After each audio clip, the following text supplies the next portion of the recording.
So in today's video, we are going to be going over our 2026 Oscar predictions, and I say we because I am joined by a very special guest, Miss Penelope. Hello. How are you doing this evening?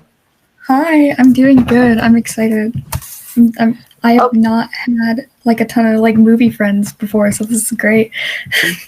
Well, I've never had anybody on the channel before, so this is really exciting.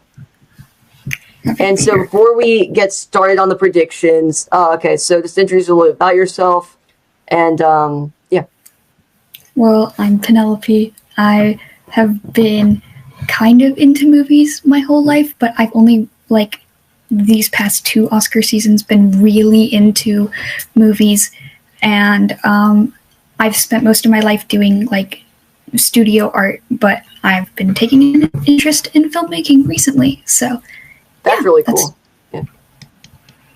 Okay, so then... Girl got a Letterboxd and decided to be annoying, pretty much. Well, okay, so I'll link your Letterboxd, and then is there anything else? Not really, no. Okay. All right, yeah, so we can go ahead and get into the predictions. Do you want to start off with Best Actor or Best Actress? Okay. Best Actress, I had down the lead for Sorry Baby. Who? I don't know. Jeez.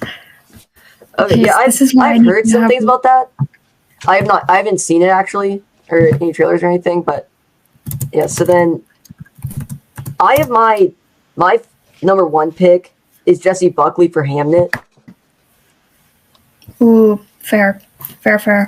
I really considered that.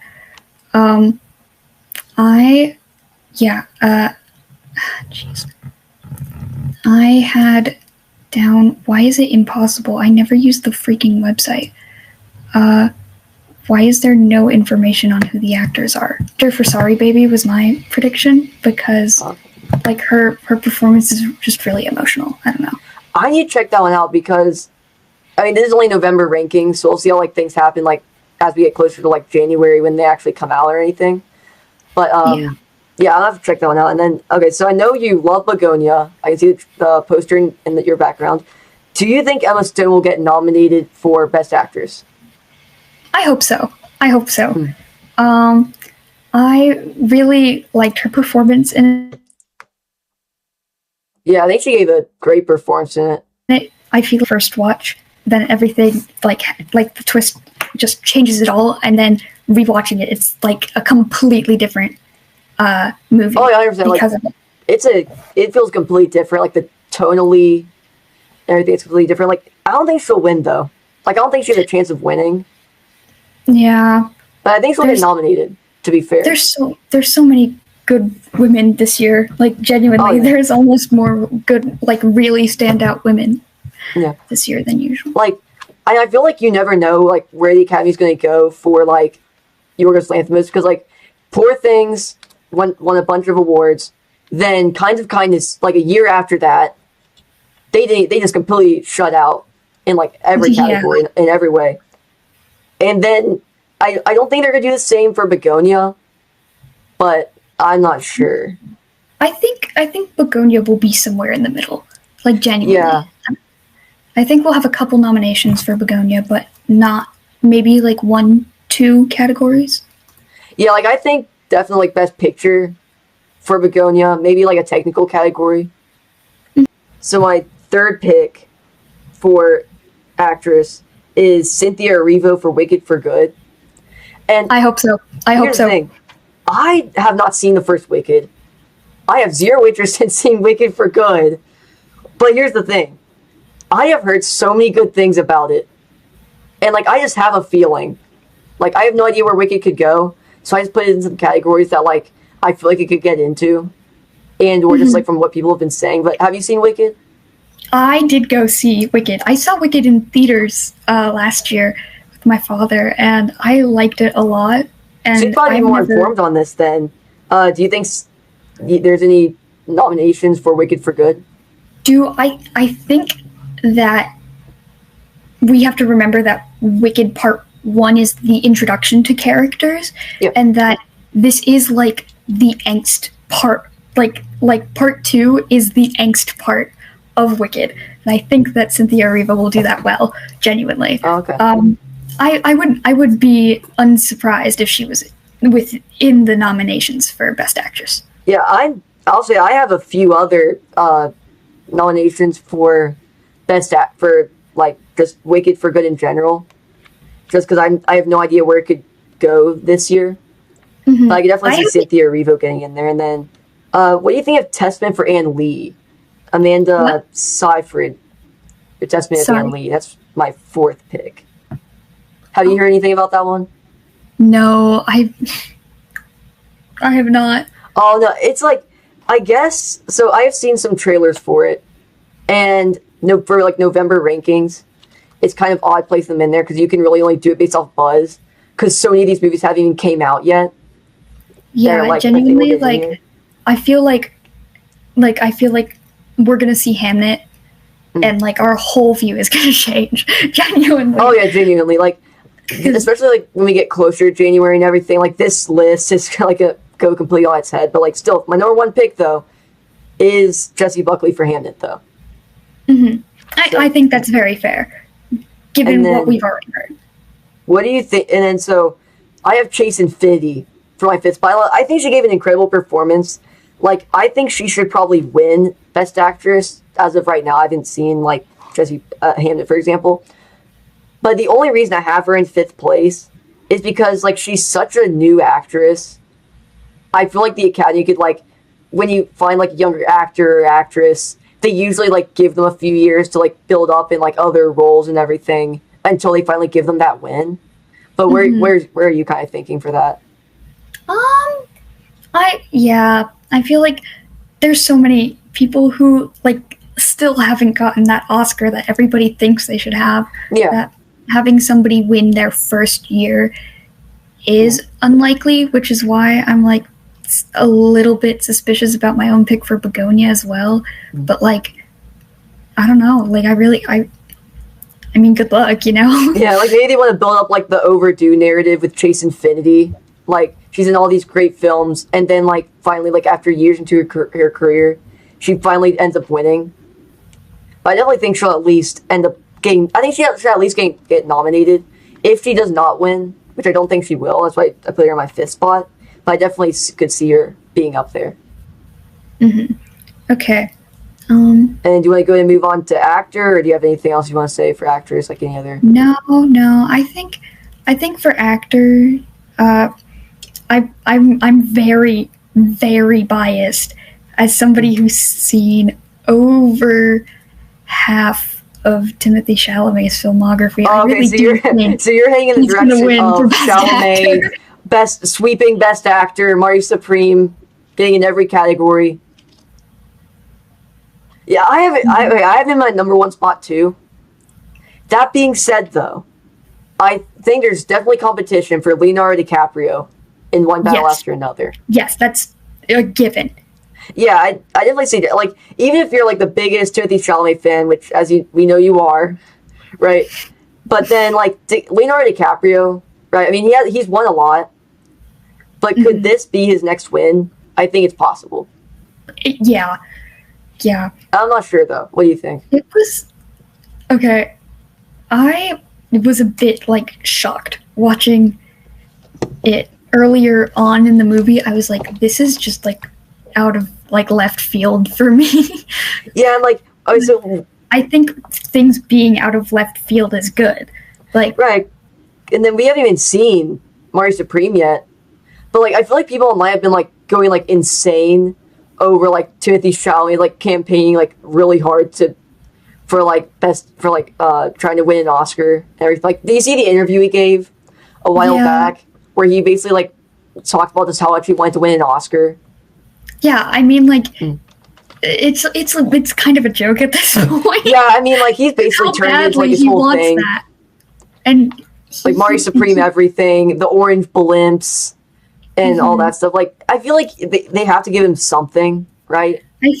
I think there's going to be a lot of hype for a Marty Supreme sweep, or you know what could happen is we all get really, really, really excited for Marty Supreme, and I'm a little bit scared that the rest of the cast will drag him down a little bit. I don't like because like I haven't seen that much from like supporting performances. Have you heard anything from like supporting roles? Well, there's Tyler the Creator. Oh wait, yeah. Okay, I keep on forgetting he's gonna be in there, even though he's like top billing for like the cast. Well, they call him by his like full name. Yeah. They don't use his stage name for it, for all the trailers and everything. But I feel like, hopefully, because it's Tyler the Creator's first performance and he's an already very popular artist, I'm like suspicious. I'm suspicious. Like, we can see a Tyler the Creator, best support. Wait, would he be supporting actor or? I think he would be supporting actor, right? He would be considered a supporting actor. Okay, I thought so. Yeah, I can't remember what he'd be listed under, but yeah. So I'm definitely thinking Timothée Chalamet, Marty Brand number 1. My number 2 pick, like very close behind, is DiCaprio for One Battle After Another. Absolutely. And I might put DiCaprio above Chalamet just based on what we already know and the fears I have about Marty Supreme. I definitely say by like late December, we'll have it pretty locked in whether most people are like siding with Chalamet or siding with DiCaprio. I'm currently with Chalamet, but we can see how like what happens. I'm very biased in being with Chalamet. And then what are you thinking for? So like we have Chalamet, we have DiCaprio. What are your what are your thoughts for like just the other 3 slots for the category? So I really liked Begonia. Begonia Glazer till the day I die. Yeah, you're gonna be like every single category Begonia. Baby's first Yorgos film. I mean, like it's like one of his best. Like I've so far seen 3 of his films: Kind of Kindness, The Lobster, and then Begonia. So I haven't seen his other ones, but I need to though. I have multiple of his films on my watch list.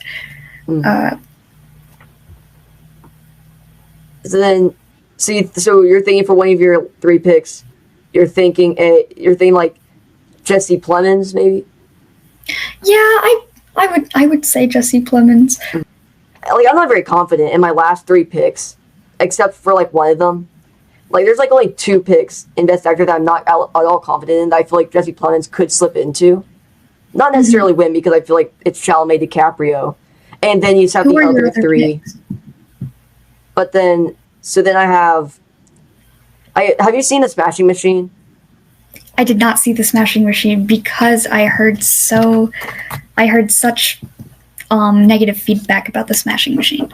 Oh, dude, it's a bad movie, okay? But The Rock, like, I don't even know what's happening with him right now because he's, like, going on this, like, whole press tour about how he's doing a complete, like, performance shift in his career from doing stuff like Jumanji and, like, the Fast and Furious, like, just stuff like that, you know? Like, actually doing, like, being a real actor, so to speak. I'd like to see him try to be a real actor. I feel like especially after some of his like more like going from like Red One and then being like, okay, that movie did really bad. I need to do a career shift. And then like I'm sorry, wasn't he in Black Adam? I'm sorry. Yeah, he was. And like nobody liked that. I feel like nobody saw it. Got tired of The Rock. And now he's trying to like do a complete career shift. So that I think that's what he's trying to do now, right? He has a good narrative too. I mean, like The Rock decides to change his career as an actor, and then he gets nominated for Best Actor. I think that makes a good narrative, and that's like the only reason why. No, 2 reasons why. Number 1, he gave a transformative performance in the film. Like he looked completely different, and I feel like they definitely lean towards those kinds of roles where like the actor actually does a full transformation. And number 2, just the narrative. Like, and that's like one that I feel like you could like take it or leave it and replace it with somebody like Jesse Plemons again. But and then what do you think Michael B. Jordan for Sinners could slip into Best Actor? I think he could. I think he could slip in, but just like The Rock, it is in some forms a celebrity performance. I think he did a good job. I enjoyed Sinners wholeheartedly for like most of the film, and I just wasn't particularly like impressed. Like Sinners was very, very good, I think, as a very accessible film for everybody, and that's what makes it so appealing, is that it's accessible and interesting at the same time. And Yeah, I mean, like, here's the thing. I think Michael B. Jordan at this point, like, has such a, kind of an overdue narrative. And I think this could possibly be that role. Like, he's playing two characters. You have that distinction between them. And again, like I don't know. So, Ryan Coogler, he made Fruitvale Station. Then he made both Black Panther movies. Then he made, this year he's made Sinners, Ryan Coogler did. That is 4 films that he's made with Michael B. Jordan. I think it's finally time that he gets that award. And a lot of people have been saying, like, the Sinners snub is coming just because it released early in the year. And it's kind of could be, like, stomped out by, like, all the others. But, like, I kind of disagree with that. I'm not saying win, but I think a nomination, certainly. I have it nominated for original song. Yeah, I don't know much about song, but like I'm telling you, between that and Wicked for Good, those are the two I feel like I know for sure are gonna get in there. Yeah, I feel like those are also the most like talked about movies with musical accompaniment this easily. Year. That's why I had them on there, because I'm not the biggest musical person, but yet like Wicked for Good, I'm just saying that simply because of like all the buzz and like how many people have been talking about it and the songs everybody's going crazy for. Well, and then Sinners simply because of how great they were.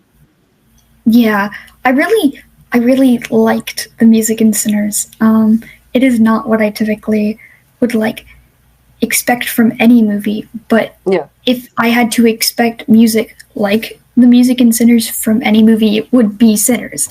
So yeah, easily. I liked it a lot. And I think that as a musical theater person, I've been in multiple productions, lots of musicals, that I've still not seen or listened to the Wicked soundtrack. I haven't even seen it at all, so I'm like a whole year late to the party. It's originally a musical, so we're both late to the party. And I liked it a lot. I really do think that Ariana Grande gives an impressive performance. Of course she does. She's a singer. Yeah. And Cynthia Erivo, like, there's a whole meme about the riff. The riff is so good. Like she sang all of that live. We haven't even seen Wicked for Good, and we just know she's going to sing live even more. Yeah, like I even feel like people who already have seen it, like through like early screenings or something, have been like, even if they didn't like the first film, even if they didn't like this film, I feel like they've still been able to recognize that the music was incredible. So I definitely feel like it's getting in there. And then, have you heard of the film Blue Moon that's releasing this December? I have, actually. I've heard of okay, so like Ethan Hawke in Blue Moon, he does like a complete like transformation for the role. And like that's like one that like I didn't know what else to put for Best Actor. Honestly, like now I'm probably like I could probably think of a few, maybe just right off the top of my head, like Paul Mescal. Or wait, would he be no. Okay, no, yeah, so forget about that. I would not put Ethan Hawke for Blue Moon as my 5th pick. I put him as like my 6th. 5th pick, I'd put Paul Mescal for Hamnet. Okay. Absolutely valid. Absolutely valid. Yeah. I feel like a lot of people have been kind of saying, like, you know, Hamnet, it hasn't came out yet, but a lot of people have been talking about it. Mm-hmm. And then, yeah. So, what are your picks for supporting actor? Supporting actor, I've already talked about the guy who plays Don in Begonia. Right, yeah. I've talked about my fears with Tyler, the Creator. I really want Jacob Elordi to win because I think he did an amazing job. Yeah, I have him in my third spot. Just because I feel like there's two in front of him that, again, like, kind of like support, kind of like best actor. I feel like there's two in there that are just, like, fighting for the number one spot to win. And I had, what's his name? In One Battle After Another? Right, Sean Penn. Yes, him. That's my number one pick. I do not That's think... a very good number one pick. I don't think he'll get beat up by anybody in this category. I think he wipes the floor. Like, not that, like, I think all the other ones weren't, like, on his level or anything, but I definitely think Sean Penn will, like, wipe the floor with all the other ones on here. I think that we will see a one battle sweep. Oh, yeah, easily. Like, Okay. And then you've heard of sentiment. I feel like everybody's heard of sentimental value by now. Have you heard of sentimental value? Sentimental value. Sorry, I couldn't hear you. Is the sound good? On the yeah, you were just speaking really fast. Sentimental value. Yes. Yeah, sentimental value. Stellan Skarsgård for supporting actor. I can see that. Yeah, I mean, like, I haven't seen it yet. Though, the only thing I'm going off of this with is purely just buzz. People loving the film. And then that's really about it. So then, now that we've talked about supporting actor, we are going to go ahead and move on to our Best Director category. And what are your picks for Best Director? I have, in order, I have Hamnet, I have Begonia, One Battle After Another, and then I also have, I actually have Sinners. And, yeah. Yeah, I mean, like, I definitely think Sinners will get, like, Ryan Coogler will get nominated for Sinners. Definitely, because he was just firing on all cylinders in that movie. But at the same time, I think he's going to get beaten out by Paul Thomas Anderson. Because, like, you have to think, like, Paul Thomas Anderson has been nominated so many times for Best Director since he started since he made his first film. He has never won, though. Is it finally time to give Paul Thomas Anderson, like, he has that overdue narrative, never won. Is it finally time to give Paul Thomas Anderson his Oscar for Best Director, and this time being it One Battle After Another?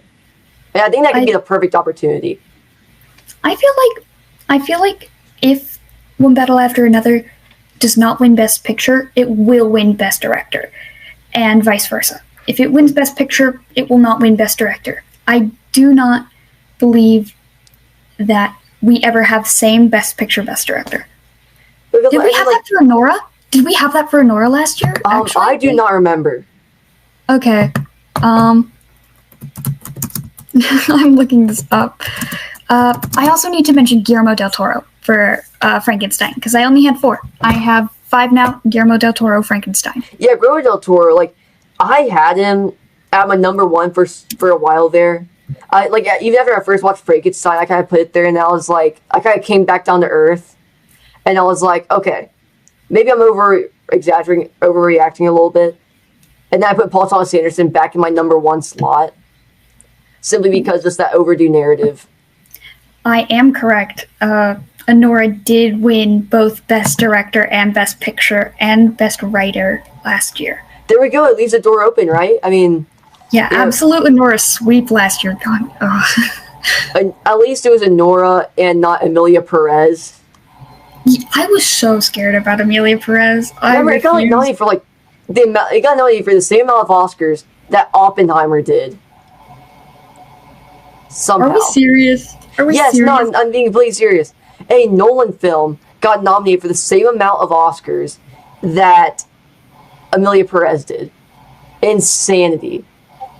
I think he only won like 1 category, though. It won Best Supporting Actress. Oh my gosh. Who else was in that category that year? Well, the nun in Conclave, Ariana Grande for Wicked, and I can't remember who else, but probably the main girl in The Brutalist, because The Brutalist won a ton of awards. So my guess would be somebody from The Brutalist. Yeah. So, my picks... Right, so you've heard of No Other Choice, right? Park Chan-wook. Okay, so he's my 5th spot. Then I have Chloe Zhao. I 100% butchered that last name, but for Hamnet, then Coogler for Sinners, Del Toro for Frankenstein, and then P.T. Anderson for One Battle.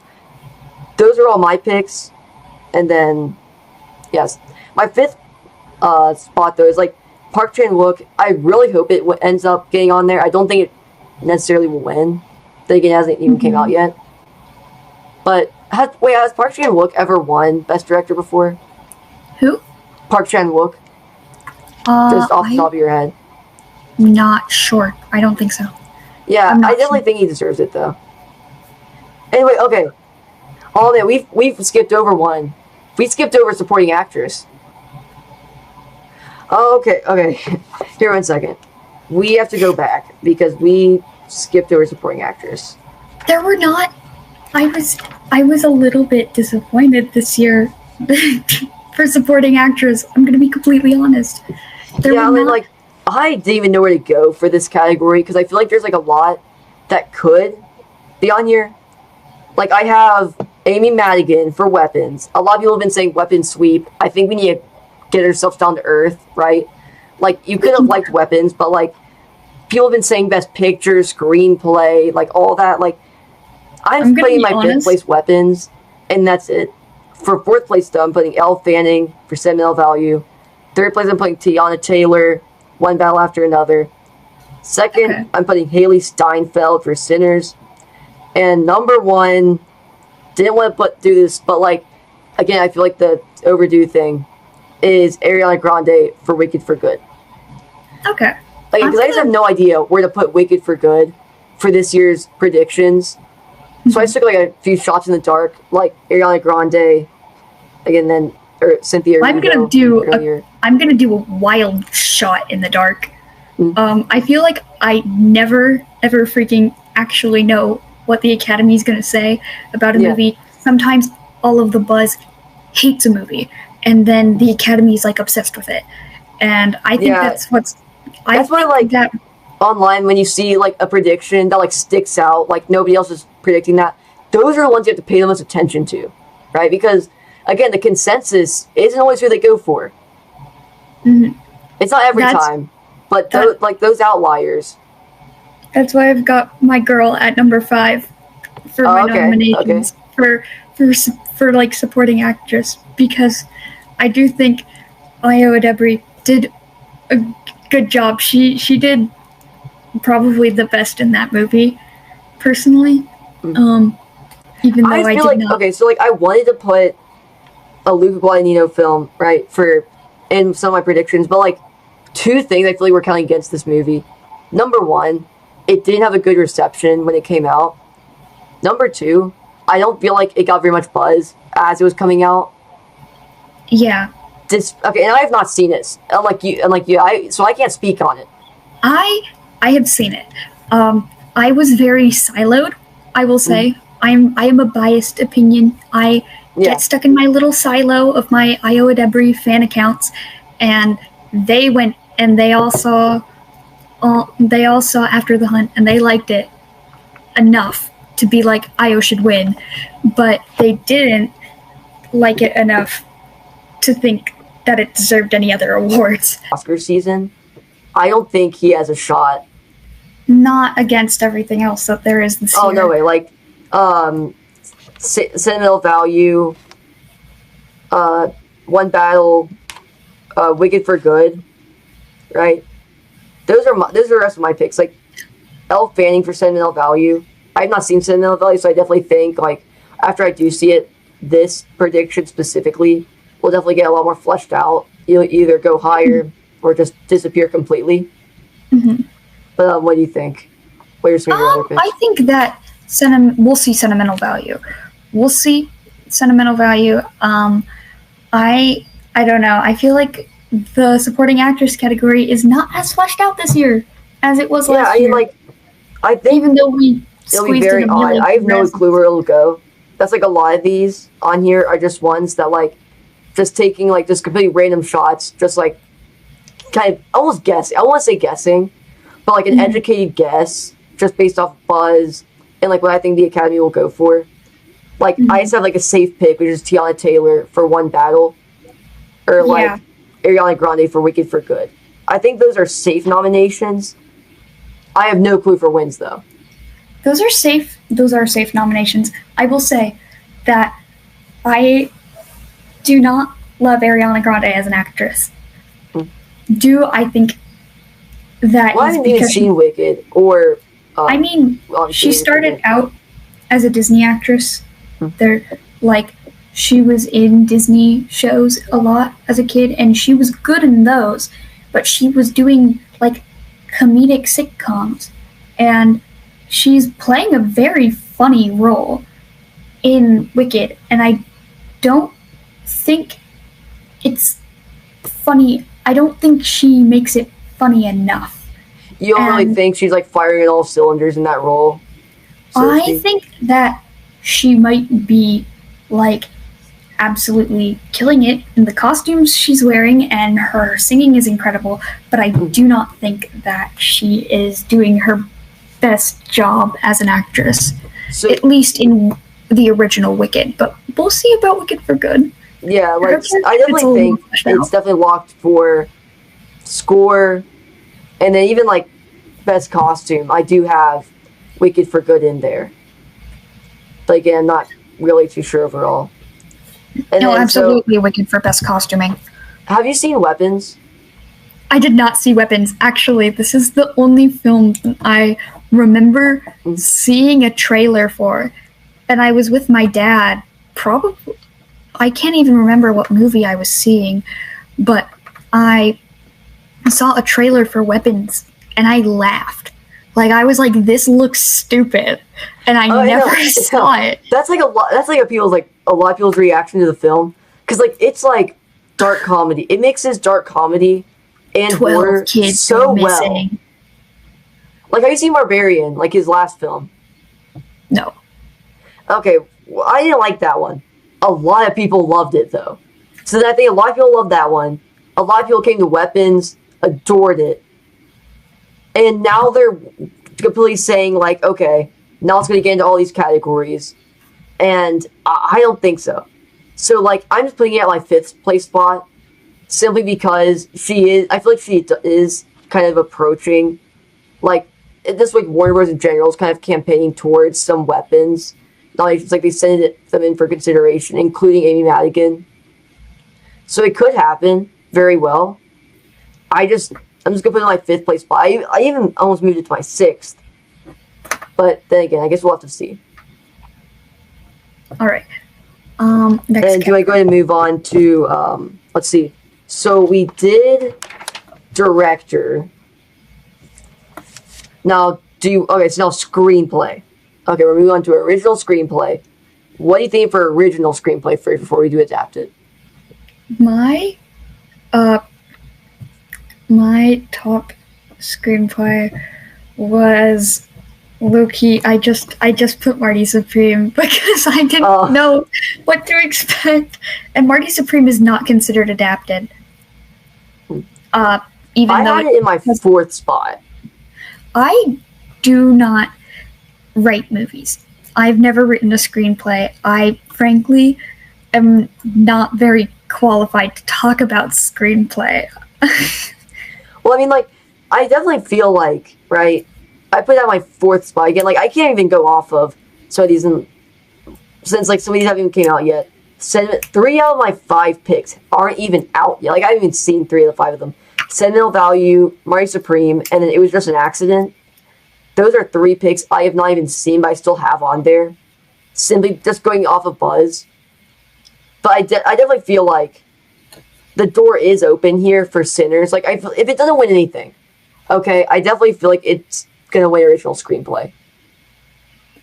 I think that's pretty fair. I feel like the screenplay, like just I'm like thinking through the plot of Sinners again because it's been so long since I've seen it.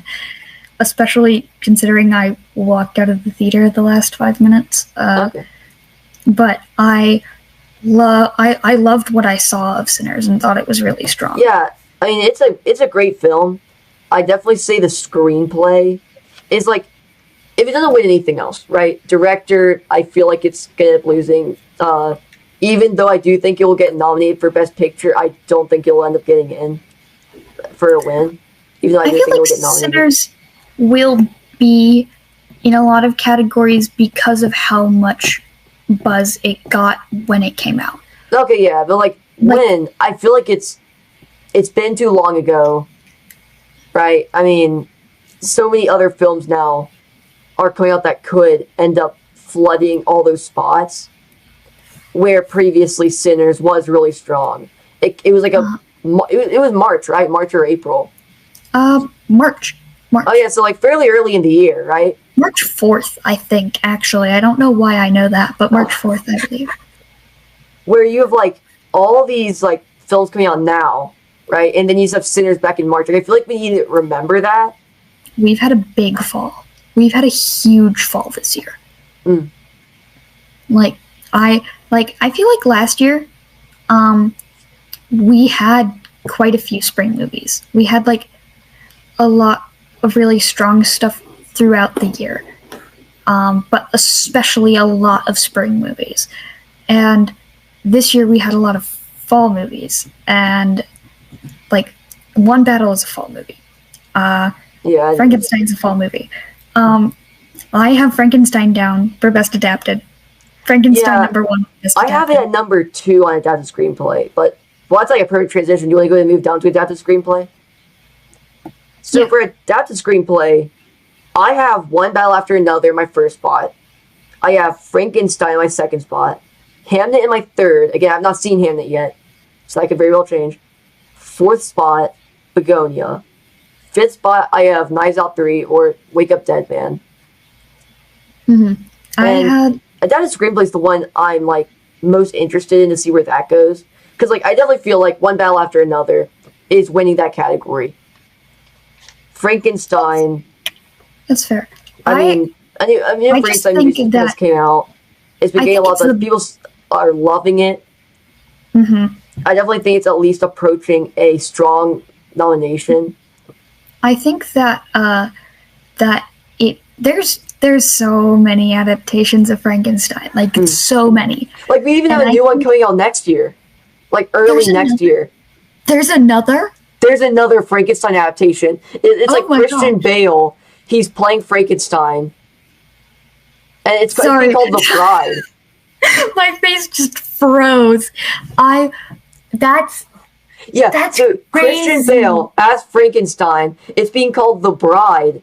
And it's about it's about Frankenstein's monster, and then it's basically where this woman, I guess, dies. They bring her back. Frankenstein's monster ends up bringing her back, and then that's all I know about the film. I've seen like a billion trailers for it. It's like The Bride of Frankenstein, basically. Yeah. I do think that the Frankenstein that we just saw from Del Toro is genuinely like one of the best Frankenstein adaptations we've had since the original Frankenstein movie, like your original black and white. I do think it's like one of the best ones we've seen, but I'm excited for Christian Bale now that I know about it, because Christian Bale's low-key been my goat since he was Laurie in Little Women in 1994. Oh, okay. And then so like my last 3 picks, these are ones I'm not really sure about, even though I do think they'll get nominated. These are just kind of 3. Like I think will get nominated. Don't think they have a chance in hell of winning, but I definitely think for nominations, like Wake Up Dead Man is in my 5th place spot. Like the first Knives Out got nominated for original screenplay. Glass Onion ended up getting nominated for adapted screenplay, and now Wake Up Dead Man, I think it's also going to get nominated for adapted screenplay. That makes sense. But like it just has a good track record. I think it'd be weird if it didn't get nominated this year. Yeah. Right, where like I mean, if this one didn't end up getting nominated for adapted screenplay, right, that just kind of says, okay, this one wasn't very good compared to the others. But then also having it not win would just kind of like keep up appearances for this series, like set a precedent that whenever these things come out, gets an automatic nomination, but doesn't end up winning. That's what I'm most excited to see. When will a Knives Out film actually win screenplay? When will it break past the nomination? Yeah. Okay, so what's What do you our think what's for our next? Begonia for adapted screenplay? I have not seen Save the Green Planet. No, I haven't seen it either, but I've heard it compares fairly well. I need to see Save the Green Planet though, so I can see what Yorgo's like sort of contrasted. We need to lock it. We need to see Save the Green Planet. Yes, that would be awesome because like I have not seen it. We need an adapted screenplay movie marathon where we watch original versions of That would be really cool. everything that we want I to haven't even read nominate. the original Frankenstein book either. What? Have you read the original Frankenstein book? I've never read Frankenstein. Me neither. It is literally next on my list. Like genuinely, I tell you, like I'm reading The Shining. My next read is the Frankenstein. Yeah, because like I've heard like I've never read the book, so like I go online and I hear like one person saying, "Okay, Guillermo del Toro's Frankenstein completely misses the whole point of the book, completely ruins it." Then you have other people on like the complete other end of the spectrum saying it's like a perfect adaptation and only adds to the material. It depends on who your AP English teacher was, actually. Yeah, so it depends on who you're asking for that one. But yeah, I definitely see that. I see Frankenstein as my second spot, but number one battle after another. I think it's left open there for a win. Again, I'm prepared for that one battle after another sweep. One battle after another sweep will probably happen because Most likely, yeah. Like director, people who not didn't like actor, like actor, actress. I'm not too sure about, but you know. I've talked to like maybe two other people about One Battle After Another, and one of them was a teacher I have, and he said that he thought it was very interesting, but he didn't really enjoy it because he was just kind of a little bit confused the entire time. And I think that when you I'm gonna call back to years and years ago. Freaking Banshees of Inisherin swept. I love Banshees of Inisherin. My parents hate that movie. Wait, why? What? My parents are like, this is weird and creepy. Why is he cutting off his fingers? What? No, it like makes so much sense though. It's like such a great movie. Banshees of Inisherin swept, right? Like yeah. it swept the floor under anything else that year. Yeah. So I think we are going to have the same thing with One Battle After Another. But all right, so we've talked about original screenplay, adapted screenplay. So then before we get to Best International and Animated Feature, we are going to go through some technical categories. I was thinking with that, we would start off with production design. What do you think for production design? Okay, hands down Begonia, because I think of all the props in Begonia. Like think of every single freaking prop in Begonia.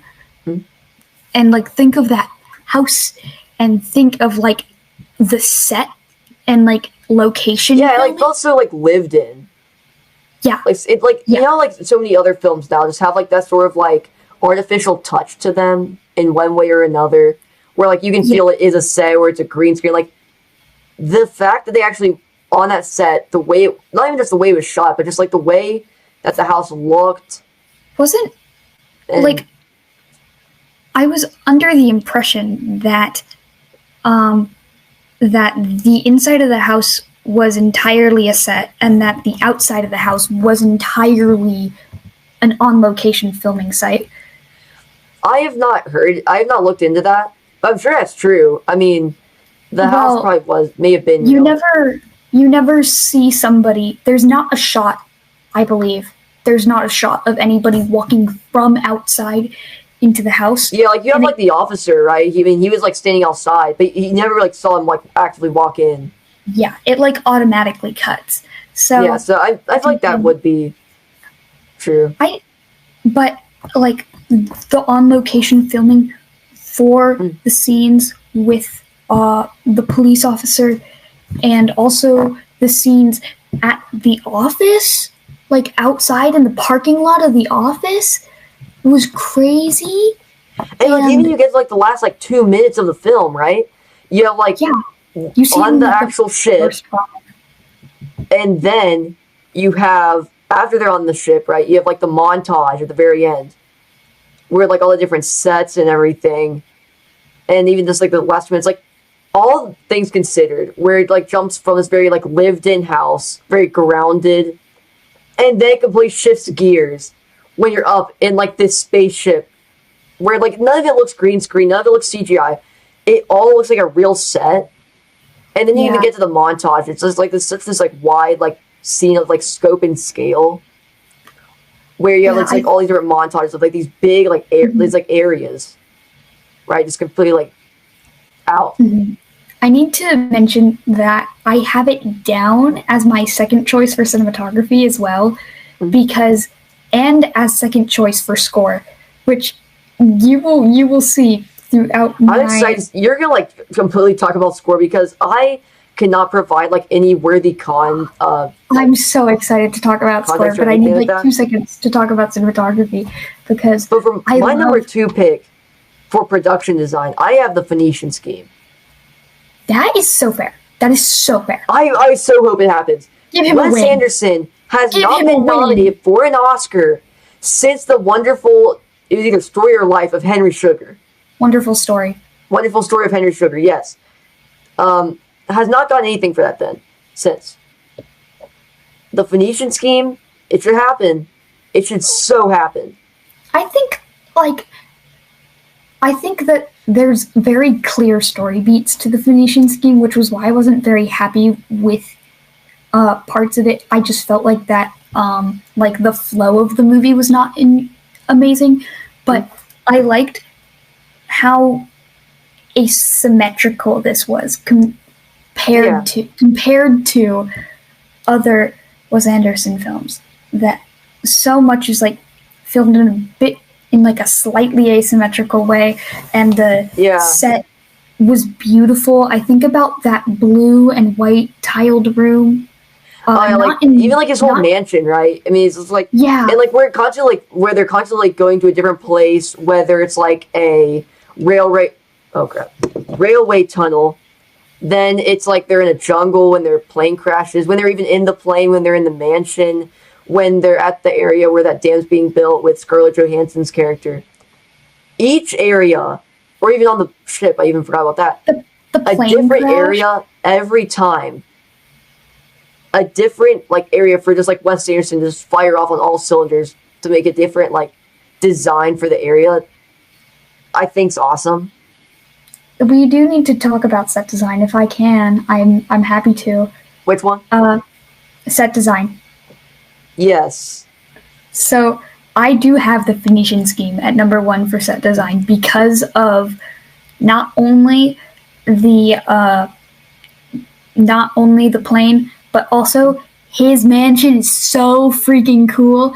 You can tell that it's literally 2 set pieces. His mansion is like 2, maybe 3 set pieces. Like even think there's like a 1 like 2-second scene where Benicio del Toro is like running up on the steps to like yell at his kids, right? It's only there for like 5 seconds, but it looks like a real set.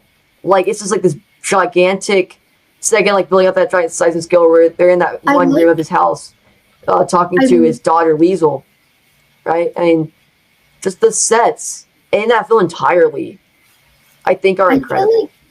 I feel like in movies like Grand Budapest Hotel, beautiful sets. Like something for live action Wes Anderson films for me is the magic of his sets. Yeah. Because you can somehow like tell so much about characters based on the set. Like when you see his mansion in Phoenician scheme, it's like you know so much about him because of how it's like built, I guess. That's what makes me like. I love all of that, like in the Phoenician scheme. Again, like even just how Wes Anderson like integrates that all into his work. But at the same time, Academy voters are like so scared of Wes Anderson's filmography. Like I don't know what it is. They just like hate Wes Anderson for some reason. It's so weird. Like, They give the don't want man to his seem Oscar. basic. They don't want to seem basic by voting for a guy that people like. Anyways, they're required to watch it now. So Luckily, luckily the Academy is actually forcing their voters to watch the movies that they're voting on. they should be a guideline, right? I mean, like, you sign up for the job, you have to watch movies, right? Implied you have to watch all the movies that are sent in for consideration. Okay. But I have my number one as Sinners. For set design? Yeah, production. Well, production design is set design. For number one, I have Sinners for that one. That's fair. Because, like, it's just such a good, like, period piece. You know, like, sitting you in that time period. I think that I'm gonna put that as a very solid production design. I'm gonna put Hamnet at 3 because we're forgetting that Hamnet's a period piece. Yeah. Yes. Okay. Wait. Okay. So I'm gonna move my Avatar: Fire and Ash prediction, which I had in 5th. I'm gonna move around my predictions as we're talking about this. I'm gonna move Avatar: Fire and Ash to my 6th choice. I mean, obviously, there can only be 5 nominations, so I'm moving it to my 6th. Like, just maybe. I'm moving Hamnet into my 3rd. I'm moving Wicked for Good into my 5th, and I'm gonna keep Frankenstein in my 4th. Very fair. I think that we should keep production design Frankenstein at 4th. Yeah, I mean, like, the sweeping sets again, like, that's, like, the one good thing about making movies with Netflix. Like, yes, a limited theatrical release while having to watch it on Netflix all sucks.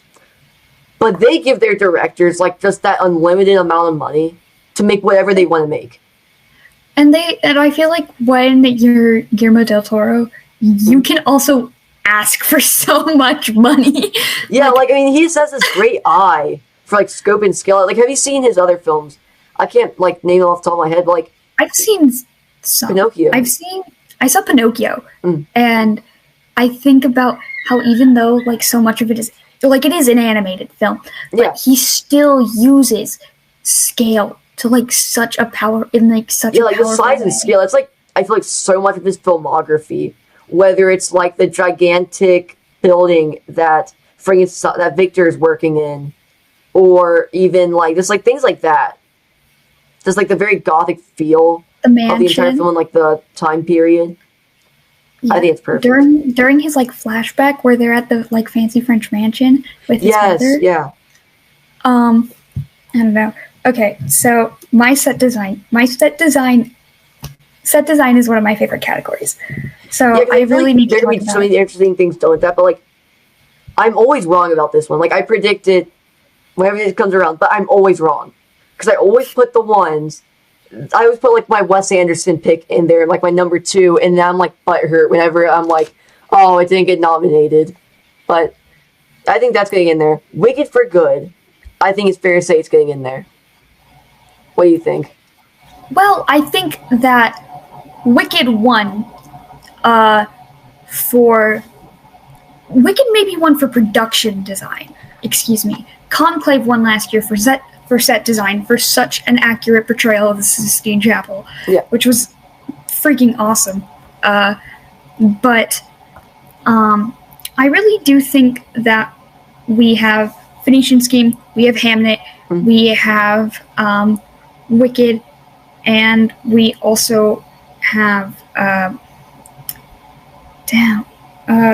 and we have Frankenstein. Frankenstein's I have Frankenstein in my 4th pick right now. I do want to say that production design for Wicked last year, I think about the fact that they planted 40,000 tulips to avoid using a green screen for Wicked all the time. That is, like, there were people who probably stayed overnight to plant tulips. That's crazy.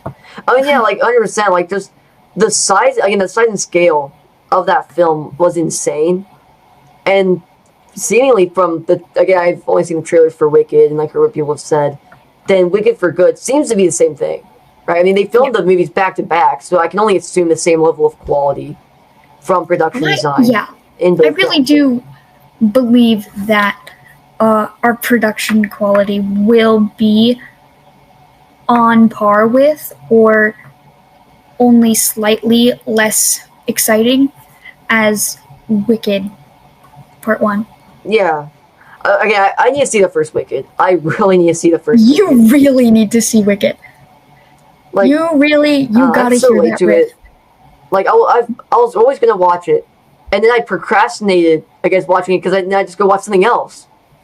And I was like, maybe since the second one's coming out. Wait, are you lying on Letterboxd? Wait, what? No, I don't lie on Letterboxd. That's like I one don't- thing I never do. Like, I never lie about my Letterboxd thing, okay? I will never either. I actually just need to update it so I don't lie. I need to update it so that I have all the movies I've watched on it. Wait, why do you think I lie on Letterboxd? Did I have Wicked on there? No, it's Eli who watched Wicked. Oh, okay. It's Moot watched Wicked. And before we keep going, Eli actually has. If you don't know, Eli is a good friend of mine. He's on Letterboxd, right? And he actually has a YouTube channel now where he made a video talking about. He made a video talking about Uncut Gems and really just all of the Safdie brothers' work. So I think if you check that video out, it's awesome. He did a great job on it, and honestly, he's the best film channel ever. Okay, I'm about to take the numbers to go support Moot. Yes, he's the best content creator out there now. Obviously. Yeah. And I'll link that in the description as well. So that's the perfect opportunity. Makeup and hairstyling. Yes, makeup and hairstyling. Absolutely. This is a category I'm so conflicted on. Except for my number one spot. My number one spot, I have Frankenstein. We all have Frankenstein at number 1. Yes, I feel like that's because 100% the number one.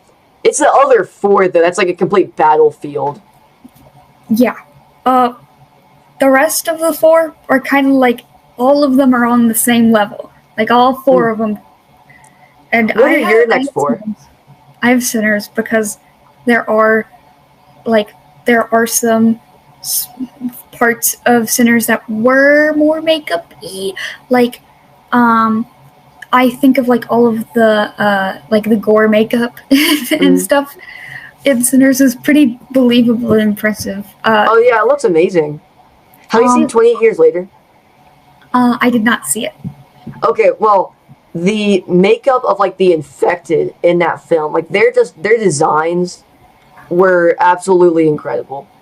Then I would be happy to put that on my list because I put things on my list that I wasn't very confident in because I didn't see a lot of movies that had really just noticeable transformations. Yeah. And I love to see a noticeable transformation. Wicked was at least nominated for makeup last year. Yeah, that's actually my Substance third pick. won last year, obviously. The Substance deserved to win last year. Right, yeah. But, Wicked was definitely nominated because, Elphaba is painted green. That is entirely just... Here's the thing that, while I do have Wicked for Good on there, I don't think it's going to win. No. I don't think it's gonna win for makeup and hairstyling. For my number 2 pick though, which I feel like I'm so conflicted on this one. It's the Smashing Machine, where you've seen the screenshots from that one, right? Dwayne Johnson, he didn't look like The Rock at all in that film. He did not. He has a complete transformation. The Smashing, I think on a technical level, the Smashing Machine would also deserve that nomination. Look, I thought The Smashing Machine was an awful film. But I can admit, Dwayne Johnson did a complete transformation for that role. And the makeup and hairstyling, complete transformation, it was really good there. Costuming, Wicked won last year, and I refuse to think that Wicked will win 2 years in a row. I'm sorry. For best costume design, I have Wicked in my 4th spot. Right behind Sinners in my 3rd, Hamnet in my 2nd, and in my number 1 I have Frankenstein. Okay, I think about the red dress that that the doctor's mother wears at the beginning. Yeah. Where it contributes to the cinematography. like because it's like flowing and flying in the wind and this like really slow and haunting way, and it's bright red against those like marble stairs. It's crazy for me. Like that's Yeah, crazy. yeah, I definitely even say this like that was incredible. But even you just look at the whole rest of the film. Yeah. The period piece look in all the costumes, especially like even you said how it plays back into other aspects of the film. I think it's brilliant.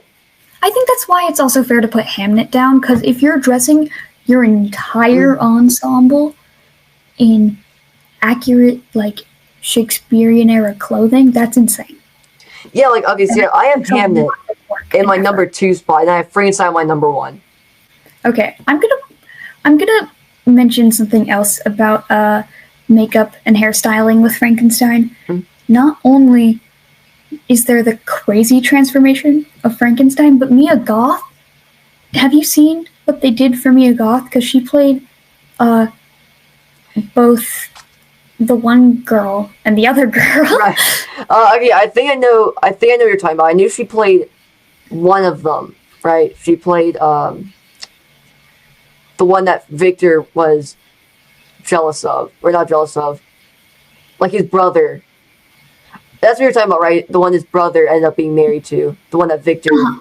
Yeah, so... Yeah, that's... Okay, so I knew she played her, right? They put a fake nose on Mia Goth. Oh, they did? Her. Yes. I didn't know about that. Okay, yeah. That's another reason it should win makeup and hairstyling. Because, like, if you don't even notice it, that's how subtle it is. Yeah. I think it, like, threw people off because some people were like, wait, is this Mia Goth? Like, because so many people know Mia Goth for such of her super distinct facial features. And the fact that, like, makeup artists were able to, like, draw the parallel about how, like, Victor has like weird, very, like, strange, like, Freudian ideas about his mother, like, putting Mia Goth to be both his mother, I believe, and in... yeah, I definitely think that was intentional, where, like, Del Toro... He wanted to tell an arc with Victor, certainly. Again, I played into that. It's like little things like that in Frankenstein that just make me appreciate it even more. Which is why I think it's absolutely, like, hands down we're seeing Frankenstein win makeup. Sound, I don't have a lot of thoughts on sound, honestly. Sound, okay. I have to flip pages again. I don't have very many thoughts on sound, because if I can't provide very much commentary on it, if you can't provide very much commentary on it, do you just want to go ahead and move over to score? Yes, score. Okay. I went and I literally spent all day listening to assorted scores. I still have One Battle After Another and Begonia tied for first place for score. I have One Battle After Another at second. Number 1 for score. I have Sinners, though. You have Sinners. Okay. For score, yeah. I would comfortably put Sinners at third place. Or I would comfortably push One Battle to third place to put Sinners in second. And put I think One Battle definitely had, like, an incredible score. That's actually my second pick. One Battle's score is wild. I think about, I need the passcode. Sorry, I say this because I was doing research for today's video by listening to the score and, like, checking, like, what song is this? I Need the Passcode specifically was wild. Like, everything is just, like, these very, just, like, it's, like, the music is like plays into what's happening, or, like, the nature of what's currently happening, or, like, when Bob Ferguson is running around with Del Toro's character, the sensei, I forgot what his name was. But when they were running around together, or just like when each different beat in the story was occurring, the score perfectly matching up with that on a thematic level was brilliant. Yes. Absolutely 200 million%. That's why I have Battle After Another in third. I have Sinners in second because I think that Sinners was more entertaining. I have Begonia in first because I absolutely love how similar Begonia is to like classic horror with those very like loud, very present and emotional, like kind of like sounds where there's a lot of like horns, there's a lot of just like very, very like musical music, I guess. Yeah, it has like a very raw like soundtrack kind of. It very much feels like other horror movies where you hear like the music in the background and you know something's about to happen. And it very much, or like when Don shoots himself and you hear like that like blast of horns because she's like shocked. Yeah, or even like that, and like say when like Teddy's like on his bike, like just again like the score, the way it like swelled, it's very loud. You can hear it like blaring. Swell is the word I was looking for, and you know more about score than you'd like to admit. I didn't think I knew anything about score, but now I feel like I'm like learning more and more about it. I think score is a relatively accessible category. Like everybody likes a little bit of music. Everybody's like, yeah, like it's like even if you're not predominantly like somebody that listens to music regularly, I feel like you can still look at a score of the film, see how that ties back into the greater film and like how those tie together, and then just like look into that. Okay. Wait, one last thing. Do you think Hamnet could get into score? I have that in my 5th. I don't even really know what music we're going to be hearing from Hamnet, frankly. Meaning, I'm just going strictly off of Buzz again, where like I had one battle. I hope so. I had Begonia. I had Sinners for sure. And then I just had Hamnet as a pick in there where like I wasn't really sure what to do with like my last picks on score. I'd like to think with song and score that we might maybe see Deliver Me From Nowhere. Maybe, even though it didn't gross very well. But it feels like it just like popped up and then just disappeared. It was sad. It wasn't in theaters for very long. I know, like I was lucky enough to go see it on Tuesday where they have like the 50%. Okay, one last thing.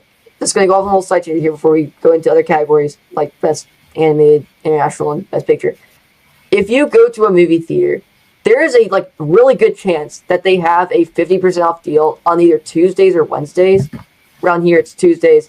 But if you go there and you're like, you don't want to spend full price on a ticket, right? You're not 100% confident in what you want to go see on Tuesday. It's like half price movies, right? Yes. That is where you will find some of the best stuff. And if you live in West Virginia, come see me work at Marquee Cinemas, where we have Marquee Cinemas in Southridge. The way to watch movies just got better with MXC. Also, if it's like opening, we do have MXC theaters. It's fun. Where you have like the heated seats. Now we need to get Marquee on the IMAX train. So now that we have moved through performance categories and we have moved through technical categories, we're going to go through last, but certainly not least, our best film categories like such as animated feature, international feature, and last, certainly not least, picture. Starting off with international feature. What are you thinking for best international feature this year? Or I guess it would be 2026 98th Academy Awards, but so. I did not write that down, best international feature. I believe I had that either like The Spy or The Detective. Oh my gosh. Well, it's fine. Like for that category, I was so confused like what to put there that I put all these I have not seen yet because they have not came out.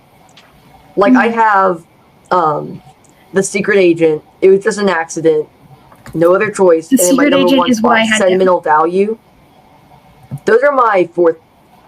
I have no clue to put in my 5th. And all of those are simply based off of Buzz. So it's fine that you didn't put anything down from that one because I really knew what to put down myself.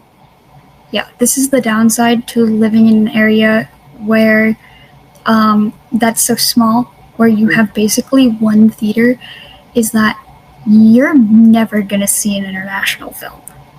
Yeah. Like, we're never going to get the chance to see an international film in theaters. I believe I heard a little bit of buzz about The Secret Agent, which was what I was intending to say I nominated. But that was about it for me. Yeah, here's the thing. If you want to... The West Virginia is literally just the definition of the death of a cinephile meme. Yeah. That basically is. So my main pick, though, for international feature is Park Chan-wook for No Other Choice in second, and then my number one pick, Sentimental Value. Then I didn't even know that Sentimental Value was considered an international film. I didn't know that either until I was formulating all my predictions and everything. I saw it being counted as an international feature. I did not know. Where's it from? I do not know. I do not know. All I know is that when I was formulating my predictions, I guess it was being counted for international feature. So I was like, if it's an international feature, it's been getting so much buzz, I might as well include it on there. Yeah. Then again, I cannot provide much commentary at all in this category simply because I've not seen any of the films I have predicted for the category. I'm seeing that it was filmed in Norway, France, and Sweden. Okay, so there we go. But I believe it's mostly Norway? This is crazy. This is so cool and interesting for me to know. International, I don't really have a lot to say about. But animated, I have to talk about. Animated feature, yes. I have one pick. This is the only one I do not have fully filled out. I only have one pick for animated feature.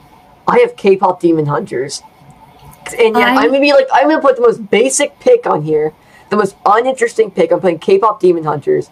Just because it's been getting so popular, right? And all the Academy voters are like old guys, right? So then like their grandkids come over, they turn on K-pop Demon Hunters, and they're like, kids, should I vote this one for the animated feature this year? Because like the Oscars the Academy doesn't take animation seriously.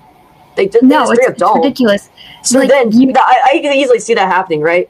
Their grandkids come over there, so they try on K-pop Demon Hunters, and they're like, kids, you guys really like this movie, huh? What if I vote this for like my animated feature? Do you think that would be cool, guys? And they're like, I love K-pop Demon Hunters. I really don't like something that I find so disappointing that I hope is going to be fixed by the regulations changing about having to watch every single movie that is in the categories you're voting for. I do really hope that we see a bit less of like a spike in votes for movies like K-pop Demon Hunters, even if K-pop Demon Hunters wins. I really do hope that Boys Go to Jupiter wins. Well, can you tell me a little bit about that? Because I have not even heard about that film. This is about like this kid's like quest kind of to get like $5,000, and it's very. I mostly picked it for stylization.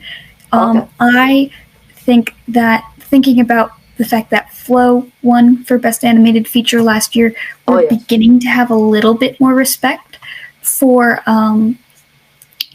animated features, and I think that Boys Go to Jupiter was the most visually striking of this year, and I thought it was.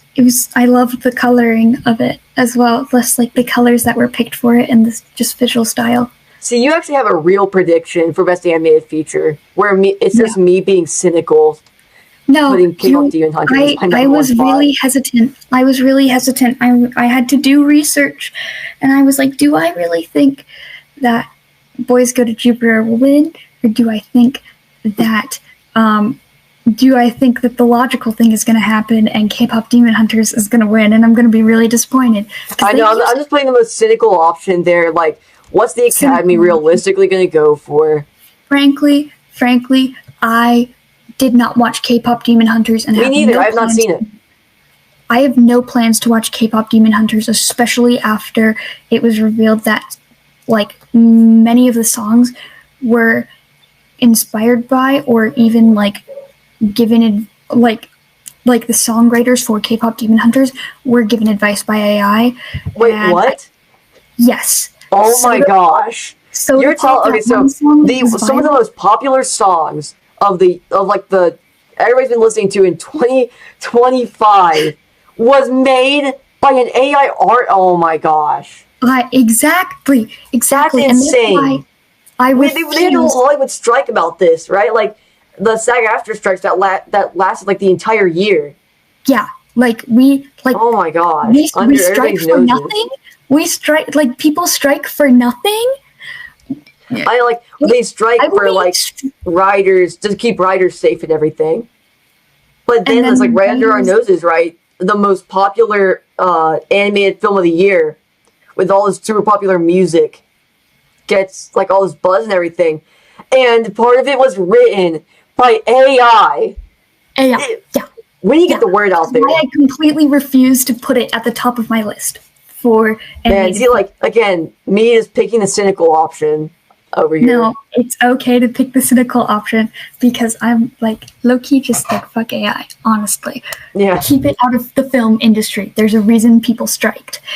maybe we need to Okay. strike again. But then again, we'd get way more trashly written films because they always think when the writers quit, they still have to make films come out. So then you get like some of the crappiest writing ever. Yeah. Let's So move important. on to best Yes, picture. best picture. We have been recording this. How long have we been recording here for? 2 hours. Oh my gosh. After 2 hours, 16 categories, we are finally on best picture, Picture. the final category of today's video. What are your picks for this cat? Actually, wait, we should do this a little differently. Do you have all 10 of your picks? I had 5. Okay, I did 5 that's like fine. everything else. I'll go through my 5. I'll go through my like bottom 5. Then we can each do like each of our top 5. So, number 10, I have Jay Kelly, which I just wanted to find something to put in my 10th place. That's like Adam Sandler, George Clooney. It's just simply been getting like it came out with like an 80% on Rotten Tomatoes this morning. That guy like maybe like okay, then I feel like that could go somewhere. Not too Yeah. sure yet, but I feel like it could go somewhere. My 9th place is Wicked for Good. Again, have not seen it, but still. Number 8, it was just an accident, purely going off buzz. 7, Frankenstein, just an incredible film. Number 6 is Begonia. And then going into our top 5, what's your 5th pick? My first pick was Sorry Baby. I loved Sorry Baby. Wait, so was that your number 5 or your number 1? That was my number 5. Okay. So then my number 5 was Sinners. My number 4 was Frankenstein.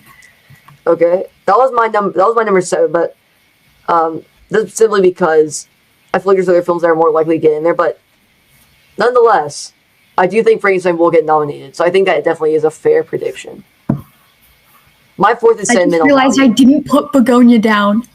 I just realized I didn't I put Begonia in my down. 6th spot. I would like to put Frankenstein at 6 and Begonia Okay. at 4. So you're putting Frankenstein at 6th, and then what are Sorry, you Baby. moving down to your 4th?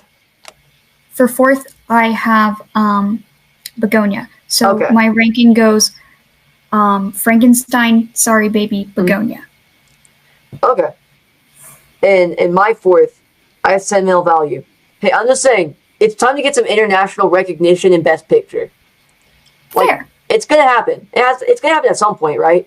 Yeah, as Yeah. they get more recognition, they're gonna start spilling over from international feature over into Best Picture. Yeah. Like, We need it to happen. I'm sorry. Amelia Perez doesn't count. Yeah, I mean, get Amelia Perez out of here, guys. Yeah. We hate Amelia Perez. Please don't like- make The average person Movie. should just, if you say you hate Amelia Perez, you're a true cinephile, okay? Yeah, I'm sorry. Who writes a song about gender reassignment surgery? I know, That's and it was so ridiculous. poorly written too. Like I saw I forgot even what it was. It was like a short form video somewhere. Just the 10 seconds of one of the songs where they were like walking through the hospital. I was like, what am I listening to? Yeah, no. It's sorry. like so offbeat. Like, all right. For So what is your 3rd pick? Number 3, I've got Marty Supreme. Okay. I got a feeling. Now I'm really curious about your number 2 and your number 1 because my number 3 was Hamnet. Oh, my number 2 is Hamnet. Actually, Okay. So your I number believe- 3 was Hamnet. I'm sorry. Your I'm number sorry. 2 is I need Hamnet. to mention this because I deep dived about Hamnet predictions as well. Hamnet did really well at SCAD's Film Festival, and frankly, I trust SCAD students. Oh, okay. I trust film students who have not only been breaking into the film industry, but also Right, because like you get the studying like third film party industry for that like is like 4 breaking into the years. industry. Like They're gonna have I a different trust- perspective on it exactly. than people who have been in the industry for like God knows how many years, right? Yeah. So I thought that like seeing like some of the festival reactions for Yeah. Hamnet being really, really strong was like a good sign. So then, all right. So your number 3 pick was Mario Supreme. Your number 2 pick was Hamnet. I have the exact opposite. My number 3 pick is Hamnet. My number 2 pick is Marty Supreme. This is entirely my fault, I believe. What? I believe this is my hype bringing you to being so excited that you're putting it at number 2. But I Yes, really I hope- have to put Marty Supreme at number 2. And maybe it's just I'm in an echo chamber where you're constantly like you're like delivering me all the Timothée Chalamet hype, and it's finally getting into my brain. I'm like all like the Marty Supreme love is finally getting in my head. But I have it at number 2. Just like maybe I'm being fruitionized, okay? But I just have a feeling here. And then like so I just have a feeling that number 2 is gonna be Marty Supreme. A24 has been doing this crazy campaign for it. It's coming at the end of the year, right before nominations are coming out. You could not drop a movie at a better time. Where like Academy voters, right? They've already seen all these films that are being sent in for consideration. Then at the end of the year, you bring in Marty Supreme, right? 25th. And then they watch it, right? So that could be a little bit more fresh in their minds. They have like barely 2 weeks, right? Is it January 7th or is it February 7th that votes It's are due? January, and then there's 2 months from between the nominations and then the actual ceremony. Oh, okay. So then the ceremony's in like it's like mid-March, it's like 16th or something. Wow. Yeah. No, I feel like Marty being so close to the end of the season and people have obviously been trying to see stuff for the categories they signed up for all year. Oh, yeah. If they're right where they're closer to casting their vote, I think whatever's freshest in their minds will also affect it. Yeah, I mean, I have a feeling of that, but what's your number 1 pick? I think we both have the same number 1. Okay. Let's say at the same time, 3, 2, 1, one battle after another. Yes, Okay. One battle after another is so winning Best Picture. Okay. Yeah. Okay, it was so good. I mean, yeah, like it's an incredible film. Paul Thomas Anderson, right? He was firing on all cylinders in that film on a thematic level, on a technical level, on just like everything worked. It was like over 3 hours long, right? I mean, almost 3 hours long. The Academy loves like those like long ass like 3 hour long films. Okay. The Brutalist, come on, The Brutalist like swept last year too. Oh yeah, I mean like they love like those longer films. I don't want to say Oscar bait because One Battle After Another is not Oscar bait, but like you know you're coming in late in the year, releasing a 3 hour film. You could argue Marty Supreme is Oscar bait just from where it's coming out. I would be okay to call Marty Supreme Oscar bait. Yeah, I mean, like, I'm not saying Oscar bait as like a negative thing. I'm strictly just saying it because I forgot how long it's like a 3 hour film. It's coming at the end of the year, awards season. I even feel like both Safdie brothers were trying to do Oscar buzz films. Were just like Oscar bait. Specifically Ben Safdie with the Smashing Machine. That movie had Oscar bait written all over it. But it like horribly failed, so I'm low-key kind of happy. Because the Oscar bait failed. Yeah. But anyways, Marty Supreme. One Battle After Another. One Battle After Another is my main pick. Yep, also, my shout main out pick, to my One friend Battle. Eva. Shout out to my friend Eva who was in One Battle. But One Battle it's so winning. It's so like It's I so feel like winning. you cannot convince me that we will be seeing a one battle after another snub. People who say that, like, a lot of people who say that are the same type of people who say that Weapons is going to end up sweeping this year. Like, now we're just saying stuff at this point, okay? Now we're just trying to be different. One battle is so one sweeping. battle sweep. One battle Yes, it's sweep. happening. And I know people are really tired of just a bunch of movies sweeping, but yeah, and so, okay, so that's our final category. That was a lot of fun. Yes. And alright, so it was very nice having you on. And yeah, so that really is about it. If you enjoyed today's video or any of my other content, please consider subscribing, and I will see you in the next one. Goodbye!